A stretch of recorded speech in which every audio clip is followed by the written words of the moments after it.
নমস্কার বন্ধুরা, চ্যানেলে আপনাদের স্বাগত জানাই। আমাদের আগের ব্লগে আপনারা দেখেছেন কিভাবে আমরা লামাহাটা পৌঁছলাম। এই ব্লগটি লামাহাটাতে আমাদের থাকার অভিজ্ঞতা, আশেপাশে কিছু দর্শনীয় স্থান ঘুরে দেখা এবং 5ই মে কলকাতা ফেরার ডিটেলস। আশা করি আপনাদের ভালো লাগবে।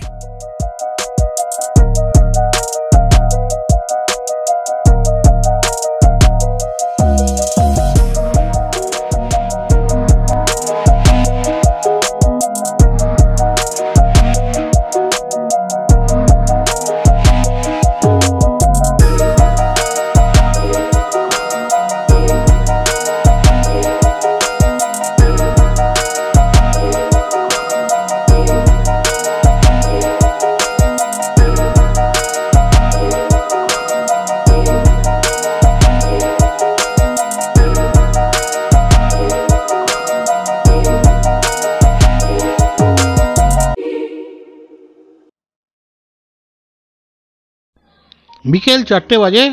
এই খানিকক্ষণ আগেই আমরা আমাদের এই হোমস্টেতে এসে পৌঁছেছি। একটু ঝড় জলের মধ্যে দিয়ে আসতে হচ্ছে, রাস্তাটা অফরোডিং ছিল। তো আগের এপিসোডে আপনারা যে সেটা দেখেছেন, না দেখলে অনুরোধ করব একবার গিয়ে আগের এপিসোডটা আপনারা একবার দেখতে পারেন। এই হচ্ছে আমাদের হোমস্টে, কিয়ান হোমস্টে, লামাহাটা। চলে এলাম রুমে। এই হচ্ছে রুম, একটা বড় ডবল বেড, সাইড মিরর, বড় একটা মিরর রয়েছে, একটা আলমিরা, দুটো চেয়ার, একটা সেন্টার টেবিল, ব্যাগ রাখার জায়গা, আর এই হচ্ছে গিয়ে বাথরুম। বাথরুম বেশ পরিষ্কার পরিচ্ছন্ন, আর যা যা থাকার প্রয়োজন সবই আছে, including geyser, hot running water সবসময় অ্যাভেলেবল ছিল, কোনো অসুবিধা হয়নি। ওভারঅল পরিষ্কার পরিচ্ছন্ন পরিবেশ, ভালো। হোমস্টের ফার্স্ট ফিল খারাপ না।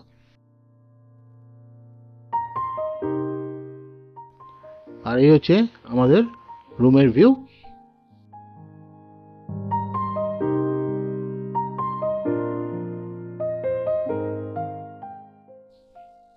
সময় হচ্ছে এখন বিকেল 5টা।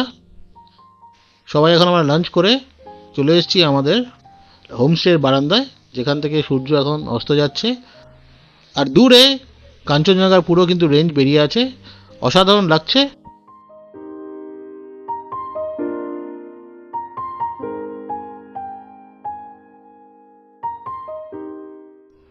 সন্ধে হয়ে গেছে, কিন্তু আমাদের আড্ডা পুরো দমে চলছে। সাথে চলে এসছে আমাদের ইভিনিং স্ন্যাক্স, গরম গরম পাকোড়া, আর একটু পরে মোমো আসছে। এখন আমাদের গান চলছে।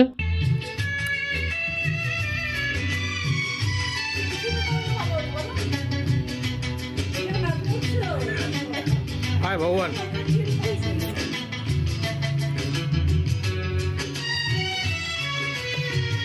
এত কাছে রয়েছো তুমি, আরো কাছে তোমাকে যে চাই, তুমি ছাড়া আমার আমার যে আর কেউ নাই।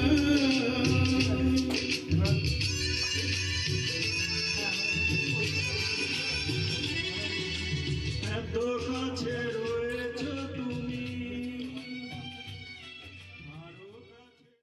উল্টো দিকে দার্জিলিংয়ের পাহাড়ে আলো ঝলমল করছে। চলে এসেছি এখন আমরা ডিনার করতে। এখন সবাই জমিয়ে খাওয়া দাওয়া করছে।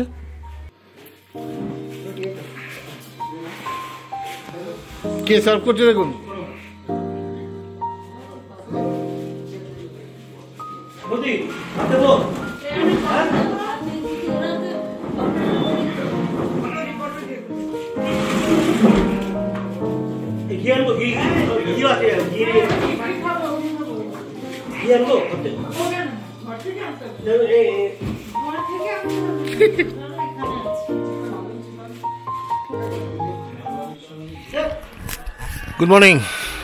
Good morning from Lamahatta. এখন দাঁড়িয়ে আছি আমাদের হোমস্টের সামনে, কিয়ান হোমস্টে। বাজে হচ্ছে সকাল 6টা। তো আজকে হচ্ছে 4 মে 2025। এই হচ্ছে আমাদের হোমস্টের সামনে গাড়িগুলো পার্ক করা আছে। আমরা উঠেছিলাম কাঞ্চনজঙ্ঘা দেখব বলে, মানে গতকাল বিকেলে যখন আমরা পৌঁছেছি, যেভাবে আমরা দেখতে পেয়েছি কাঞ্চনজঙ্ঘা বিশ্বাসযোগ্য না, মানে এত পরিষ্কার, এখান থেকে দুর্ধর্ষ দেখা যায় কাঞ্চনজঙ্ঘা। আনফর্চুনেটলি আমরা আজকে ভেবেছিলাম সকালবেলা উঠে হবে, কিন্তু পুরো মেঘ করে আছে, কিচ্ছু বেরোয়নি, পুরো কুয়াশা। ডাজন্ট ম্যাটার, আজকে আমার প্ল্যান আছে আশপাশটা ঘুরে দেখার, 9:30টার সময় বেরোবার প্ল্যান। তা এখন এমনি আশপাশটা এক্সপ্লোর করার জন্য বেরিয়েছি। চলুন আবার একটু পরে দেখা হচ্ছে। আমাদের হোমস্টের পেছনেই খুব সুন্দর একটা মনাস্ট্রি আছে। হোমস্টের পেছনে রাস্তা দিয়ে আমরা সেখানেই যাচ্ছি। একটুখানি চড়াই উতরাই আছে, তাই সবাই একটুখানি খোশমেজাজেই চলেছে মনাস্ট্রি দেখার জন্য।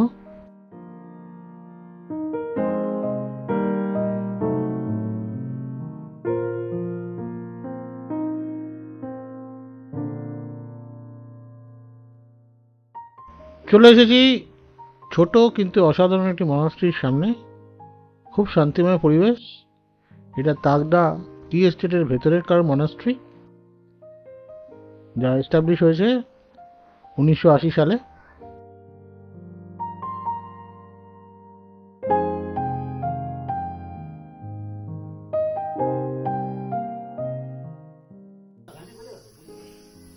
আবার বলবে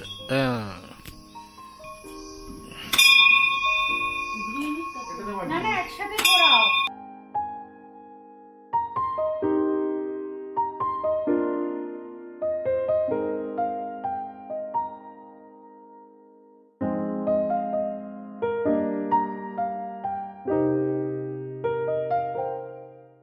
চলে এসেছি মনাস্ট্রির ভেতরে। একদম শান্তিময় পরিবেশ, চুপচাপ, বেশি কথা বলছি না।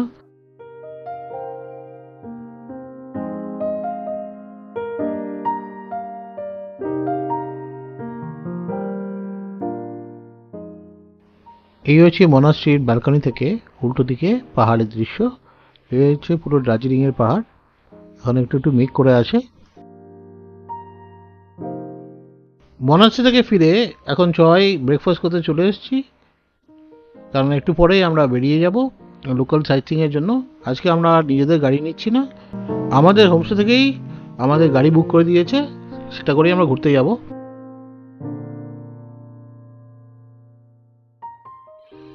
পৌঁছে গেছি তাগদা অর্কিড সেন্টারের কাছে। আপনাদের যাত্রার ভিডিও দেখিয়ে আর বিরক্ত করছি না, কারণ আমার আগের ভিডিওগুলিতে আপনাদের ইতিমধ্যেই আমাদের রোমাঞ্চকর ড্রাইভিংয়ের এক্সপিরিয়েন্স শেয়ার করেছি। এবার তাগদা অর্কিড সেন্টারের সম্বন্ধে কিছু তথ্য আপনাদের দিই। এই অর্কিড সেন্টার অর্কিড প্রেমীদের জন্য এক স্বর্গরাজ্য। এখানে বিভিন্ন প্রজাতির অর্কিডের এক বিশাল সংগ্রহ রয়েছে, যা দেখে একদম চোখ জুড়িয়ে যায়। বসন্তকালে যখন অর্কিডগুলো ফোটে, তখন এখানকার দৃশ্য আরও মনোমুগ্ধকর হয়ে ওঠে। প্রকৃতির মাঝে যারা শান্তি এবং সৌন্দর্য উপভোগ করতে চান, তাদের জন্য তাগদা অর্কিড সেন্টার একটি আদর্শ গন্তব্য।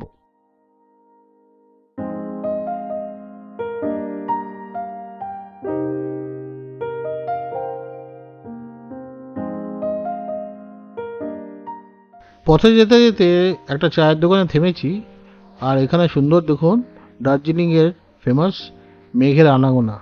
এখানে মনে হচ্ছে আমরা দুহাত দিয়ে নিজেরাই মেঘ ধরতে পারবো।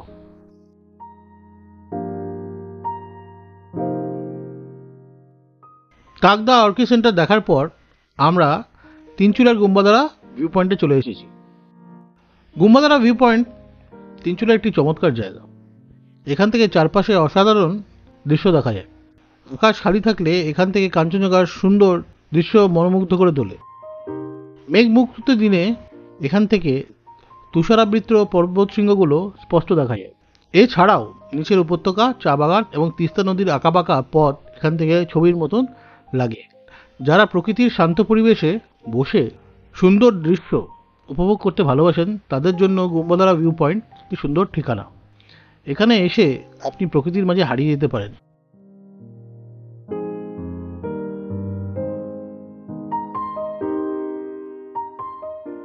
এখন আমরা চলেছি টুয়ার্ডস পেশক রোড। রাস্তার সিনিক বিউটি কিন্তু দারুণ। তিনচুলার এই জায়গাটা খুব সুন্দর, আশেপাশের ভিউ। এখানে এসে আপনারা 1 থেকে 2 দিন ইজিলি সময় কাটাতে পারেন। খুব পিকচারাস জায়গা, চারিদিকে চা বাগান, উল্টো দিকে কাঞ্চনজঙ্ঘাও দেখতে পাবেন। অনেক হোমস্টে আছে। তো এখন আমরা আমাদের নেক্সট ডেস্টিনেশনে চলেছি, যেটা হচ্ছে লাভার্স মিট ভিউ পয়েন্ট। এটা ওই পেশক রোডের ওপর, আমরা ওইদিকেই যাচ্ছি, টুয়ার্ডস আপনার NH ট্রেনের দিকে। এখন ওই আমরা তিস্তার খুব কাছাকাছি চলে যাব, যেখানে তিস্তা আর রঙ্গিত নদী মিলন হয়েছে, সেটাকেই ত্রিবেণী বলে। তো ওইদিকেই যাচ্ছি।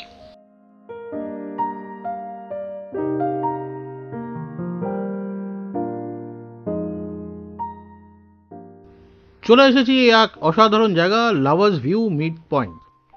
যেমন আপনারা দেখতে পাচ্ছেন, এই জায়গাটি তিস্তা আর রঙ্গিত নদীর সঙ্গমস্থলে অবস্থিত। ভাবতে অবাক লাগে, দুটো বিশাল নদী এখানে একসাথে এসে মিশেছে। চারদিকে সবুজ পাহাড় আর মাঝখানে বয়ে চলেছে এই দুই নদী। দৃশ্যটা কিন্তু অসাধারণ। এখানে দাঁড়ালে এক অদ্ভুত শান্তি অনুভব হয়।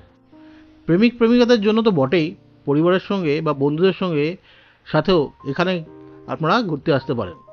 আর হ্যাঁ, এখানে কিন্তু অনেক ছোট বড় খাবারের দোকানও আছে। আপনারা চাইলে চা, কফি, ম্যাগি অথবা স্থানীয় কিছু মুখরোচক স্ন্যাক্স দিয়ে এই সুন্দর পরিবেশটা উপভোগ করতে পারেন।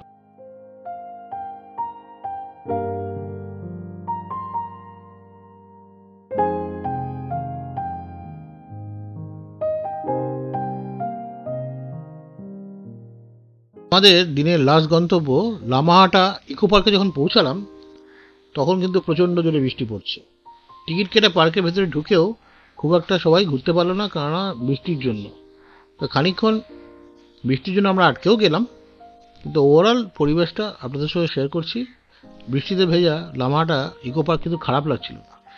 যাই হোক, এখানে খানিকক্ষণ সময় কাটিয়ে আমরা আমাদের হোটেলে ফিরে যাই। আর সেদিন বেশি কিছু করার ছিল না, সবাই আড্ডা মেরে গল্প করে দিনটা কাটিয়ে দিল, রাতে ডিনার করে, কারণ পরের দিন আমাদের সকাল সকাল বেরোতে হবে।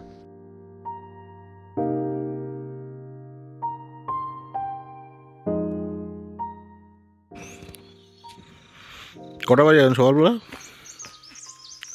5টা বাজতে 5 মিনিট বাকি। এখন আমাদের এক দল চলে যাচ্ছে। আজকে 5 তারিখ মে মাসের, আমাদের 3টে গাড়ি বেরিয়ে যাচ্ছে।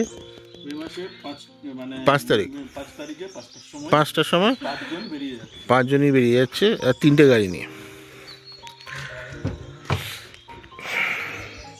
তাই না, সবাই একটু মন টন খারাপ, চলে যাচ্ছে। তার উপর আবার কাঞ্চনজঙ্ঘা দেখতে পাইনি আজকে সকালবেলা। তার উপর আবার কাঞ্চনজঙ্ঘা দেখা দিচ্ছে না, এখান থেকে কাঞ্চনজঙ্ঘা দেখা দেয়। কিছু মেম্বার একটু আগেই চলে যাচ্ছে, কারণ পরের দিন কলকাতায় ওদের সকাল সকাল অফিস জয়েন করতে হবে।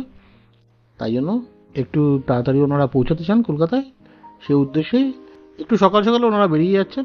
ওনাদের সিভ অফ করতে আমরা সবাই মিলে এসেছি। আকাশের মুখ কিন্তু এখন ভার, চারদিকে মেঘ করে আছে।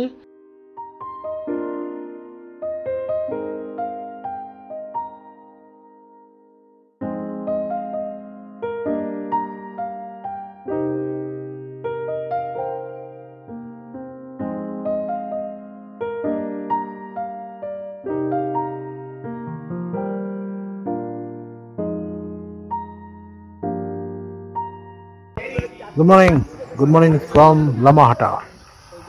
তো আজকে এখন বাজে সকাল 8টা। আজকে ফিরে যাওয়ার দিন। আজকে হচ্ছে 5 মে 2025।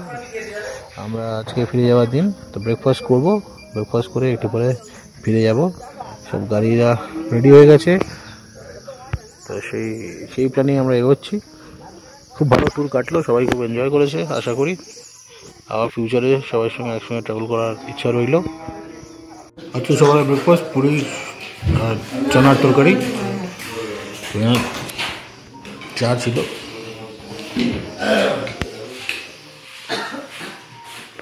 বেরোবার সময় ট্র্যাডিশনাল ওয়েতে আমাদের বিদায় জানানো হলো খুবই সুন্দরভাবে।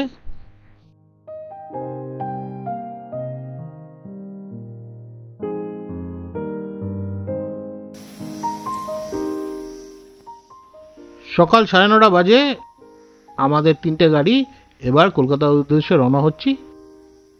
যে রাস্তা দিয়ে এসেছিলাম সেই রাস্তা দিয়ে ফিরে যাব, তাই নতুন করে রাস্তা দেখাবার আর কিছু নেই। কিন্তু এই কটা দিন আমরা বেশ মিলেমিশে একসঙ্গে খুব সুন্দরভাবে ঘুরলাম আমাদের এই নর্থ বেঙ্গল ট্যুর।